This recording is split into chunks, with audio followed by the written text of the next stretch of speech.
Hello everyone, welcome. This is the Warehouse Series and today is Discord Friday. I really appreciate everybody for joining in today. I first and foremost want to say that I passed 6,000 subscribers. Took me over 3 years to get there. Really excited about it. And guys, if you're not a subscriber, help me get to 7,000. I just want to keep growing this channel moving forward. Great Discord community. I really want to thank everybody over there. It takes the time out of their day to help other people. And we just have one heck of a warehouse community over there. So that link is in the description below. Just click it, come on over. Guys, give me a thumbs up, leave comments in the video, and I really highly recommend to go check out my eBay store. A lot of great items over there. I'm creeping up on 550 sales, and I'm thoroughly enjoying it. All right, so the first thing I want to show is this right here. This was off at Discord. This is the same person that said both of these. And guys, I tell you all the time, you need to establish a system to get good in the warehouse. And this person's saying right here, I threw 107%, and basically I walked through my order and I threw 107 or for the day, not by second break. Guys, I'm telling you, once you establish that system, it's great. It's easy when you know where you're putting your cases at, and that's what I tell you. Every starting point in the warehouse, and it's really important on the base. Usually when you get past the base, maybe chest high, maybe things will work out a little bit differently because it's not as important when you're higher up the pallet. But when you're low on that pallet, knowing exactly how you want to build your base every single time, it's gold, and it's going to make you fly through your orders when you know exactly, I'm going to put these cases in the same spot every single time. All right, guys, so this picture right here, first I want to get the water out of the way. These are, I believe they're the tall spring waters. Never use them on a corner, always use them on the inside because they are not a sturdy case. Now, this area right here, I want you to pay attention to how much room right here. We don't have a lot of room. I told you guys, so dairy, parts of produce, and dry goods is a part that you definitely could use my cross and T method. If you guys have not seen that, parts 2 through 4 is a must watch. It's been really great to help people.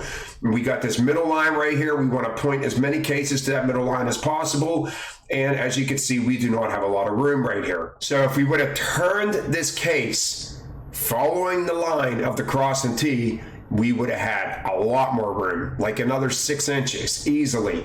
And we could have removed the cat food. We could have brought this in, because if we leave it the way it is, not only are we taking up a lot of the middle of the pallet that we need cases to sit level in, but we got 3 different layers. We got the LaCroix, we got the cat food, and we got this. So I'm sure probably nothing's lining up. We probably got little lips in there. And the problem is when you start putting cases in here, you're going to start putting cases on a slant, and that is what makes your pallet fall over. We want cases sitting level as much as possible, and this could have been prevented by just sticking this case this direction. It would give us more room to point cases in, and it will give us a level middle to make sure that the rest of our cases are going to remain level as well and not tip our pallet over. All right, this pallet right here, I did inquire. They said they were done with it, but I still wanted to post it because I have seen people do this, and that is put a slip sheet on and wrap it.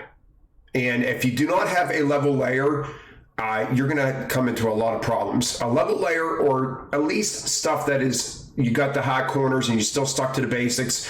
But what happens is people have low corners, high inside, low, they don't pay attention, or no corners. And then they put the slip sheet on, they wrap, and then they start stacking on top of this, and it's just asking for a disaster. Guys, you should only be using a slip sheet if you have level layer or you're pretty minute, but you're still sticking to the basics of having high corners and low inside. And you should never wrap your pallet if you do not have a full layer, because you're going to take away from building surface. So even though this person was done, I still wanted to post it because people do it all the time. All right, now I believe this might be the same picture that I was just showing with the case that was going the wrong way in the middle of the pallet. And as you can see on my yellow arrow right here, this is the result of having cases either too big in the middle of the pallet, or you went the wrong way with the cases and you made the big middle, and we need a small middle so we have enough room on the outside. So that bulge is probably a result of having too many big cases in the middle.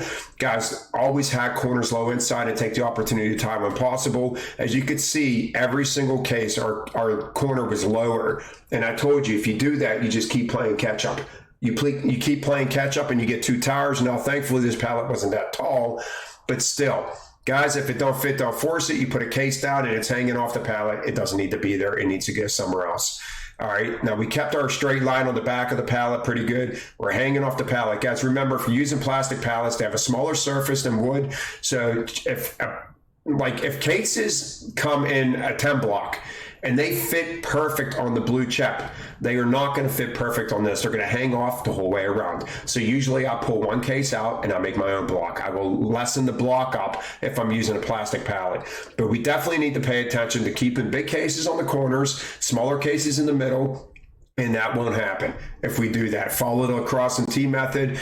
Go watch those videos, and hopefully we can get this pallet looking a little thinner than what it looks. And I just want to show one of my orders right here. Now, this is a piece that we use wood, guys. So I don't have plastic, but I just want you to know is when you focus on the perimeter of the pallet, your pallet's going to be nice and square. If you goof up the first row, you're going to have a shit show of work to do. It's going to be all over the place. And this is just focusing on the perimeter of the pallet. On that first layer is so important, and you will have pallets looking like this every single time. But like I said, guys, this is one of my orders that I did in the past. And you can see the back. There's nothing sticking out because I refuse. I refuse to have cases sticking out on especially that first layer. All right, these next two pictures, someone posted these on with the dog food.